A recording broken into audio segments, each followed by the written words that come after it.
अल्तमश ये कौन थे? अल्तमश ये है कौन? इस शमसुद्दीन अल्तमश हिंदुस्तान के वो बादशाह थे अल्लाह अकबर जिनकी मिसाल है। शमसुद्दीन अल्तमश हिंदुस्तान के एक ऐसे बादशाह थे कि जिनके कोई मिसाल ही नहीं। अल्लाह अकबर। आज भी है हुक्मरान, देखो मुसलमान एक जगह तरफ रहा है, हिंदू एक जगह तरफ रहा है, वहाँ वो परेशान, यहाँ ये परेशान, वहाँ वो परेशान। लेकिन शमसुद्दीन अल्तमश एक ऐसे बादशाह थे जो हुजूर ख्वाजा गरीब नवाज के मुरीद नहीं, हुजूर ख्वाजा कुतुबुद्दीन के मुरीद थे। हुजूर ख्वाजा कुतुबुद्दीन, और हुजूर ख्वाजा कुतुबुद्दीन ये हुजूर ख्वाजा गरीब नवाज के चहीते खलीफा थे। अब कितना बड़ा मकाम हो। अगरचे सारी नजरें कर हुजूर ख्वाजा गरीब नवाज के हुजूर ख्वाजा कुतुबुद्दीन पर थे, लेकिन हिंदुस्तान का बादशाह मुरीद किनसे हुए थे? कुतुबुद्दीन से। हुजूर ख्वाजा कुतुबुद्दीन से।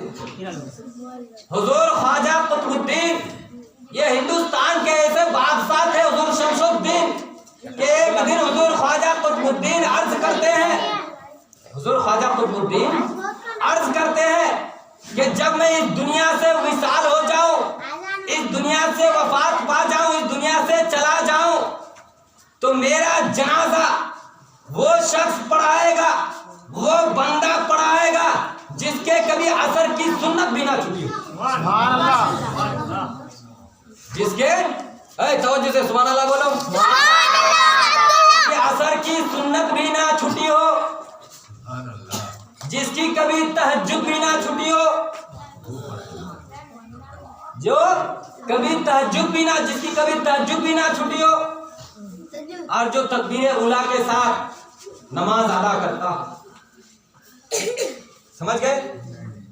जिसकी कभी असर की सुन्नत भी ना छूटी हो, तहज्जुद भी ना छूटी हो, तकबीर उला के साथ नमाज पढ़ता, और तौबा के बाद एक लुकमा हराम का अंदर ना गया, एक लुकमा हराम का अंदर ना गया। ये 4 वसीयत है। कितनी वसीयत? 4 वसीयत। कौन? हुजूर ख्वाजा गरीब नवाज के चहीते खलीफे हुजूर ख्वाजा कुतुबुद्दीन। कौन थे ये ख्वाजा कुतुबुद्दीन? हुजूर ख्वाजा गरीब नवाज के खलीफा, खास खलीफा। और ये शमसुद्दीन अल्तमश कौन थे? हुजूर ख्वाजा कुतुबुद्दीन के मुरीद थे। हुजूर ख्वाजा कुतुबुद्दीन के मुरीद थे। अब ये वसीयत की हुजूर ख्वाजा कुतुबुद्दीन मिसाल फरमा चुके। हजारों का नहीं, लाखों का मजमा जमा है, बड़ा से बड़ा मैदान में जनाजा ले जाकर रखा गया कि जनाजा कौन पढ़ाए। लाखों का मजमा है, एक से बढ़ के एक आलिम दीन, एक से बढ़ के एक मुफ्ती, एक से बढ़ के एक पढ़े लिखे, एक से बढ़ के एक दारुल इफ्ता में बैठने वाले उलमा मौजूद है, मगर जनाजा पढ़ाने के लिए कोई आगे नहीं जा रहा। जनाजा पढ़ाने के लिए कोई आगे नहीं जा रहा है। जनाजा पढ़ाने के लिए कोई आगे नहीं जा रहा। लाखों का मजमा है, लाखों का मजमा है परेशान, कौन जनाजा पढ़ाए? समझने की बात है। हुजूर ख्वाजा कुतुबुद्दीन का मकाम अल्लाह अकबर, और उनकी नमाज जनाजा में लोग ना हो सकता है। लाखों का मजमा लोग परेशान के जनाजा कौन पढ़ाए? किनके पास ये 4 खासियतें हो कि जिनकी कभी तहज्जुद ना छूटी हो, जिनकी कभी असर की सुन्नत भी ना कज़ा हो, जिसके तौबा के बाद एक लुक़मा हराम का अंदर ना लिया हो, जो तकबीर उला के साथ नमाज अदा करता हो। अब तमाम के तमाम लोग परेशान, इतना बड़ा मजमा, लाखों का मजमा। एक शख्स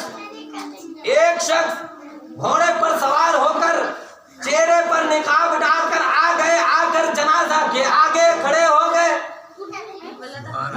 सुभान अल्लाह बोलो जी। चेहरे पर निकाब डालकर घोड़ों पर सवार होकर आ गए, जनाजा के सामने खड़े हो गए।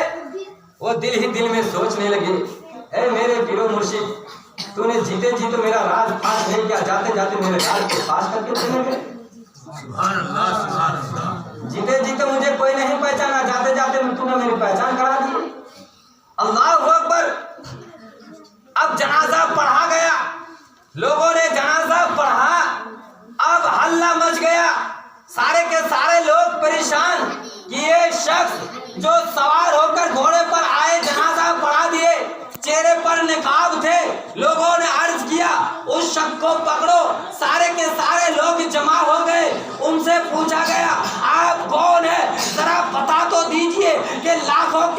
बुझाने में किसी ने भी आगे नहीं बढ़ा, मगर आप घोड़े पर सवार होकर आगे बढ़कर जनाजा पढ़ा दिए। अल्लाह अकबर। लोगों ने जब चेहरे से निकाब हटाने की बात की, जब चेहरा खोला गया तो क्या देखते हैं, वो कोई और नहीं, हिंदुस्तान के बादशाह हुजूर शमसुद्दीन अल्तमश। तकबीर, रिसालत, हजरत, नारे तकबीर, नारे रिसालत। कौन थे? हिंदुस्तान के बादशाह शमसुद्दीन अल्तमश।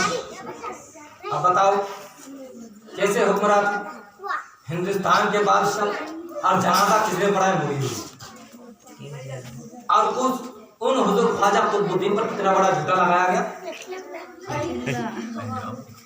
कितना बड़ा इल्जाम दिया गया। तो मेरे दोस्तों बुजुर्गों, बयान करूंगा तो ऐसे ही बयान करता रहूंगा। मेरी तो आदत ही है, जब बोलने चाहता हूँ तो मैं बोलना शुरू कर देता हूँ। एक बार सुनेंगे ना? चलो एक आ रहा बस। सुन में ना बोल चाहे कुछ नहीं। तो खाली सुबहान अल्लाह कुमारी पार से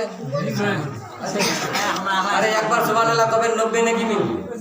हाँ बोले तो अच्छा के तो नेकी का तो बूढ़े छे एक वाक्य सुन ला। आखिरी बस नहीं पकड़िया करो बाबा, आखिरी वाक्य। हुजूर ख्वाजा गरीब नवाज जंगल से आ रहे थे। हुजूर ख्वाजा गरीब नवाज जंगल से आ रहे थे। आग परस्तियों की एक जमात आग की पूजा में लगे थे, धूमधाम से आग की पूजा करते थे। सुभान अल्लाह। आजकल चल रहे जंगल से आ रहे थे कि एक जमात आग की परस्तियों की एक जमात आग की पूजा करते थे। तो हुजूर ख्वाजा गरीब नवाज ने पूछा, तुम लोग आग को क्यों पूजते हो? तुम लोग आग को क्यों पूजते हो? तो लोगों ने कहा इसलिए आग को पूजते हैं ताकि आग हमें क़यामत के दिन जहन्नम की आग हमें ना जला सके, जहन्नम की आग हमें ना जला पाए, इसलिए आग को पूजते हैं। कोई भी ये कहेंगे ना जब उससे हम दोस्ती करेंगे तो हमको नहीं जलाएंगे।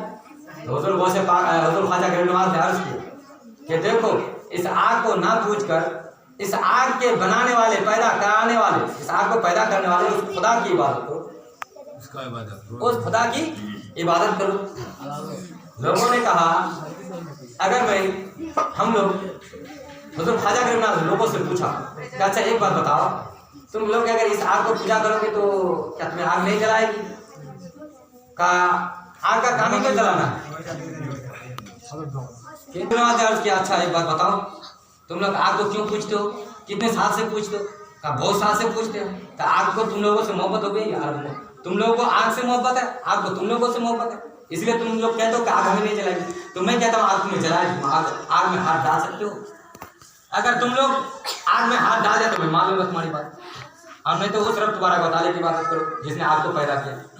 कहा हो तो ये कोई बात है, आग में हाथ डालने से तो आग का काम ही जलाना, तो फिर क्यों उसको पूछ दो? जला देगा, जब जला ही देगा तो फिर क्यों पूछते हो? उसको पूछना बंद करो, खुदा की इबादत करो। अच्छा आप जो कहते हैं कि उस रब तुम्हारा का बताला की इबादत करो, तो आपके पास क्या सबूत है? तो आपके पास क्या सबूत है? तो हुजूर ख्वाजा गरीब नवाज फरमाते हैं मैं तो इस आग की पूजा नहीं करता, उस रब तुम्हारा का बताला की इबादत करता हूँ। मैं अल्लाह तुम्हारा का बताला का वो मुकर्रब बंदा हूँ। क्या आग की मजाल क्या है कि मेरे हाथ पांव मेरे लिबास को जला सके? आग की मजाल नहीं है वो मेरे हाथ पांव लिबास को जला सके। लो मेरे पांव के जूते का मकाम देखो। हुजूर ख्वाजा गरीब नवाज ने अपने पैर से एक जूते को निकाल कर आग में फेंक दी। सुभान अल्लाह। एक जूते को निकाल कर आग में फेंक दी। आग कुछ देर तक जलते रहे, उसके बाद जलने के बाद जूते को निकाला गया तो क्या देखते हैं कि आग बस सलामत वैसे ही जैसे फेंका गया। आग उसी तरह से निकला जिस तरह से फेंका गया। ये देखकर सारे के सारे लोग हुजूर ख्वाजा गरीब नवाज के कदमों के नीचे गिर गए और कलमा पढ़कर मुसलमान।